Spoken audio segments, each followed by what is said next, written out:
Bonjour à tous et bienvenue sur la première chaîne d'actualité quotidienne qui parle de NFT et de blockchain. Le meilleur de l'actu, c'est ici. Et si vous ne voulez rien louper, n'oubliez pas de vous abonner à la chaîne, d'activer la cloche et si le cœur vous en dit, de mettre un petit pouce en l'air. Merci à tous. Comme d'habitude, on démarre par un petit récap du marché NFT sur 24 heures, récap que vous retrouverez tous les matins vers 11 heures environ sur mon compte Twitter, pour ceux que ça intéresse. Aujourd'hui, donc, sentiment de marché à 31, Blue Chip Index à 5500, ETH de market cap, donc market cap NFT qui d'ailleurs prend 2,34% aujourd'hui, avec aussi une augmentation des volumes de 8%. Par contre, on n'oublie pas que les volumes sont complètement biaisés par cette histoire d'inscription.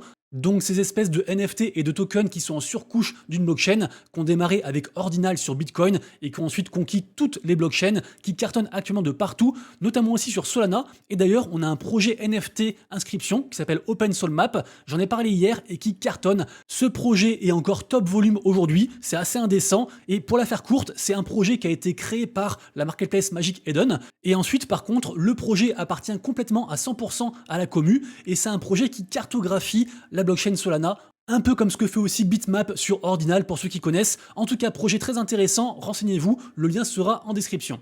La vidéo du jour est réalisée en partenariat avec le site d'information gratuit et dispo en français qui s'appelle Cryptonaut. Cryptonaut, vous aurez tous les liens en description. C'est un site que moi j'utilise tous les jours, plus pour le côté NFT, mais sachez qu'à la base, ce site est vraiment axé crypto au général. Il y a donc des actus avec des news flash, mais aussi des articles plus de fond qui sont mis à jour quotidiennement. Il y a aussi une grosse partie finance tradi, avec aussi le trading et la bourse, des comparatifs entre les différents brokers, exchange, la partie NFT, la partie guide aussi, pas mal de choses. Également aussi un compte Telegram qui vous notifiera dès qu'il y a une actu qui sort pour ne rien louper. Vous l'avez compris, Cryptonaut, c'est un site tout en un avec plein d'infos de partout. À vous de faire le tri, lien en description et merci à eux. Vous l'avez vu, aujourd'hui le marché au général, le marché crypto, le marché Web3 est en effervescence, est en ébullition, c'est assez incroyable, on est tous très contents, mais sachez qu'il se passe aussi des choses en dehors du Web3, notamment en fait des incursions du Web3 dans le Web2, c'est ce qu'on appelle entre guillemets l'adoption de masse petit à petit avec des petites touches, et par exemple c'est ce qu'on voit ici, très intéressant, puisque en effet on avait donc les championnats du monde de poker à Las Vegas, et regardez-moi ça. Qu'est-ce que ce joueur porte comme suite? Eh ben il porte un suite Pudgy Penguins, une collection NFT qui cartonne, vous le savez, pour moi c'est parmi les meilleures collections pour le prochain bull run. Malheureusement, elle est déjà très très chère, elle est quand même à 10,80 ETH, elle est ici, Pudgy Penguins. Tout ça pour dire que l'adoption de masse est en route, il se passe des choses de partout, qu'on les voit ou qu'on les voit pas, et forcément ça fait plaisir. On reparle ensuite de la saga du téléphone mobile de Solana, qui s'appelle le Saga, sans mauvais jeu de mots, puisque en effet, il y a encore un rebondissement. Vous le savez, ce téléphone, tout le monde se l'arrache. Il se vend à plus de 5000 $ sur eBay, parce que en gros, ce téléphone, il y a un NFT Soulbound Token à l'intérieur qui permet d'avoir accès à plein de airdrops, plein de choses, parce que de plus en plus de boîtes se disent, ok, ce truc-là, il faut être dessus, nous aussi on participe, nous aussi on fait des cadeaux, et ça crée de la hype comme ça de plus en plus. Bref, les 20 000 téléphones ont été sold out, et malheureusement, des gens en fait ont pu commander le téléphone alors que les stocks étaient vides. Et du coup, cette nuit, pas mal de gens ont reçu la triste nouvelle que leur commande était annulée parce que plus de stock. A priori, si vous n'avez pas reçu de mail, c'est que votre commande est conservée et que vous allez le recevoir le téléphone.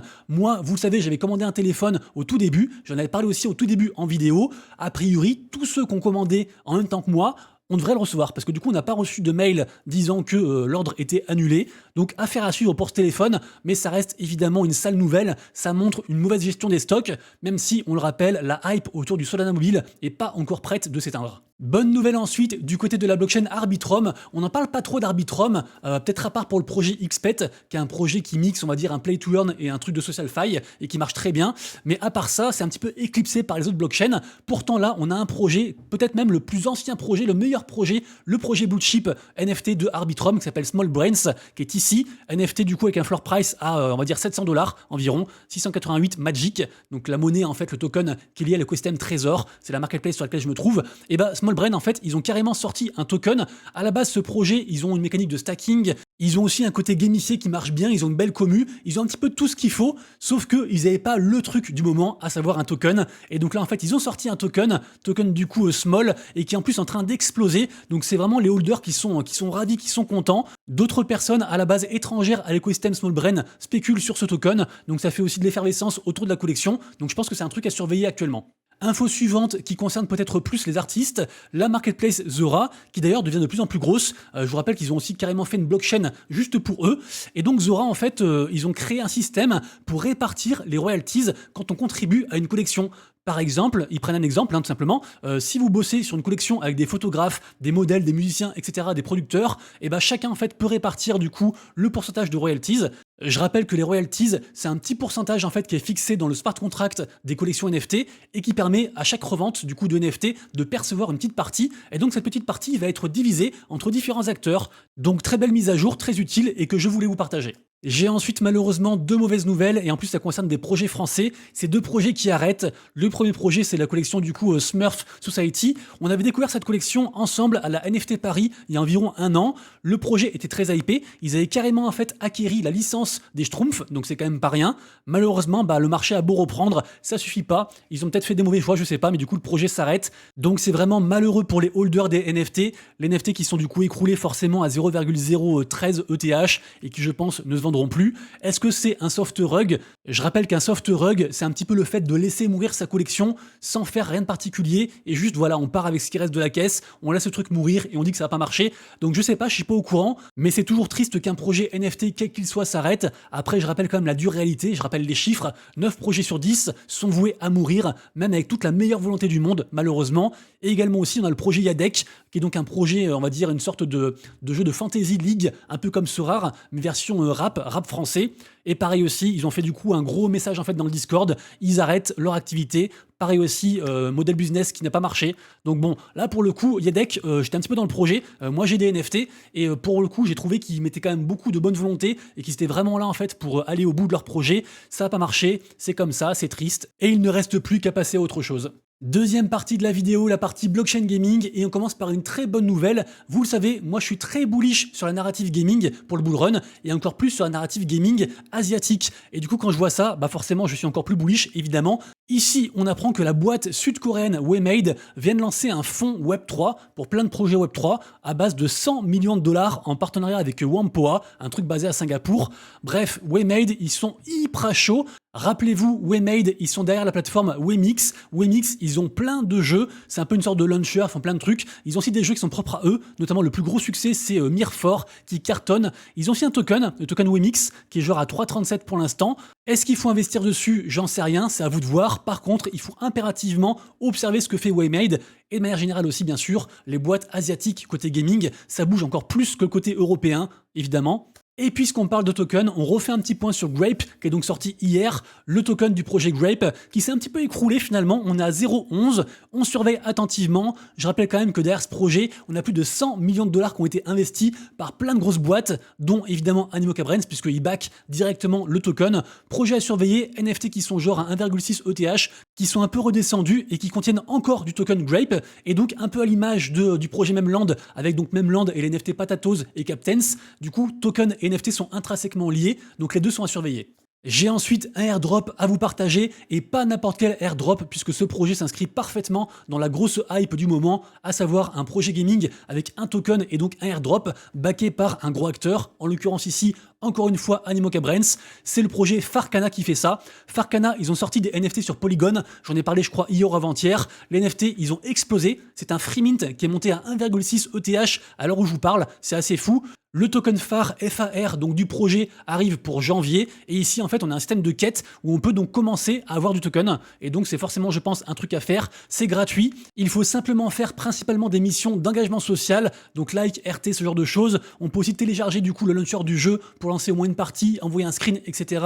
Toutes les vérifications se font par screen, de base elles sont validées. Par contre attention à vous, si vous envoyez un mauvais screen, l'équipe se réserve le droit en fait de supprimer du coup le screen et donc d'invalider la quête. Par exemple pour la quête sur OKX, qui est donc à la base un exchange qui a obtenu récemment le PSAN, mais seulement pour une partie de ses activités. Et ben en fait, si vous vous amusez à passer outre le truc, à envoyer du coup n'importe quel screen, ça pourrait être invalidé. Je rappelle qu'il faut bien choisir du coup le wallet OKX, celui-ci est autorisé, il faut au moins envoyer quelque chose dessus. Moi par exemple, j'ai envoyé 10 $ USDT et j'ai rien acheté avec, juste j'ai envoyé l'argent sur le wallet. Donc en gros ça me coûte rien parce que je peux récupérer l'argent et au moins je suis sûr de me faire valider ma mission, et je pense vraiment que Farcana ce sera un des plus gros projets, une des plus grosses réussites de janvier-février 2024. Je vous mets quand même quelques images du gameplay, vous voyez que le jeu est sorti, on peut le tester et tout, donc ça rend aussi bullish sur ce projet. Je vous mettrai aussi la collection NFT en description et à vous de faire vos recherches. Je continue ensuite avec une nouvelle qui m'a rendu nostalgique puisque en effet, regardez-moi ça, on a l'intégration de l'œuvre de Saint-Exupéry, Le Petit Prince, dans Sandbox, donc métaverse numéro 1 selon moi. Et en fait, vu que c'est une œuvre qui a bercé mon enfance, comme beaucoup d'entre vous, forcément ça donne envie de s'y replonger. Je rappelle aussi qu'il y a souvent des sands à gagner, pas mal de choses, donc faites un petit tour dessus. Ça me semble être vraiment sympa et je rappelle que c'est gratuit. Ensuite, j'ai une nouvelle à la fois bullish et énigmatique. En effet, ça part d'un tweet de la part de Inspect. Inspect, je rappelle que c'est une plateforme qui a le vent en poupe, mais de malade. Ils ont sorti un token dernièrement, token INSP. D'ailleurs, Asher a investi dans ce projet pour dire. Et en fait, Inspect, c'est un petit peu une sorte de, on va dire, de layer 2 twitterisé pour faire le lien entre tout ce qui est collection NFT, influenceurs NFT et aussi donc réseaux sociaux, Twitter, etc. Donc moi c'est un produit que j'utilise tous les jours, je rappelle que c'est gratuit aussi, on peut même carrément ajouter une extension Google Chrome du coup par rapport à Inspect, et dernièrement ils ont aussi annoncé pas mal de gros partenariats avec plein de projets différents, plein d'influenceurs, plein de trucs, bref, ça devient de plus en plus gros, et là en fait on a Ronin c'est donc la sidechain de Axie Infinity, le précurseur des Play to Earn. Ronin ça cartonne, ils ont pas mal de jeux qui sont arrivés chez eux, notamment Pixels, API-RON, etc. Et donc Ronin dit, est-ce que vous êtes prêts? Donc moi, je le comprends comme Ronin va faire un partenariat avec Inspect. Peut-être que du coup, le RON, le token de l'écosystème, pourrait encore plus augmenter qu'il ne l'a fait ces derniers temps. Parce que pour l'instant, je le rappelle, le RON, ça cartonne. Et pour moi, c'est un des gros paris en fait du prochain bull run. Je crois beaucoup en ce token. Et également aussi sur le tweet, on s'aperçoit qu'il y a différents projets, notamment Avalanche aussi dessus. Il y a aussi Axie, il y a aussi Mocaverse, Shrapnel, il y a aussi Endless Clouds. Les studios qui sont derrière le gros projet Triverse, qui est un des projets les plus attendus aussi côté gaming pour l'an prochain. Également aussi Overworld, bref, ils ont quasiment mis tous les plus gros projets du moment, donc ça me rend bullish sur tous les projets Inspect et Ronin. Et je rappelle aussi qu'il est possible de stacker son run à des taux pas dégueulasses, suivant le validateur qu'on choisit. Après, je précise quand même, ce n'est en rien un conseil d'investissement. Moi, je suis des fois bullish pour un rien, donc s'il vous plaît, faites bien vos propres recherches. Et pour terminer, 2 infos, j'ai parlé du projet Nifty Island il y a 2 jours, ce projet prend de l'ampleur jour après jour, ils ont donc annoncé un token Island, une mécanique aussi de play to airdrop, plein de partenariats, tout ça arrive le 17 janvier, et là justement ils ont fait un thread qui explique comment se positionner pour justement espérer en fait avoir le max de token Island, donc forcément un thread à lire. Et pour finir, tous ceux qui avaient créé un compte Shrapnel, allez faire un tour dans votre inventaire. Vous devriez avoir un cadeau de Noël. Merci Shrapnel. Shrapnel, je vous rappelle que c'est un très gros projet, c'est un FPS très attendu, très hypé. Ils ont un token Shrap qui est sorti. C'est pareil aussi, c'est une des plus grosses promesses de l'an prochain. On ne sait pas encore à quoi servira ce cadeau. On sait que c'est un badge de Noël, sans plus, affaire à suivre. Nous arrivons à la fin de la vidéo, j'espère que celle-ci vous a plu. Si c'est le cas, pensez au petit pouce en l'air et on termine rapidement par la partie NFT à surveiller. Aujourd'hui, 3 mints que je surveille. Le mint de Gonkan, c'est je pense le plus gros mint de la journée. Petite supply, un mint un petit peu rétro science-fiction, très intéressant. Un mint sur Ordinal, 155 NFT, ça s'appelle Ordinal Codes. Et un mint de l'artiste Sage, qui est donc un français. Son mint On The Pass, donc ça coûte 0,26 sol. Allez faire un tour dessus. À surveiller, Solmap, j'en ai parlé.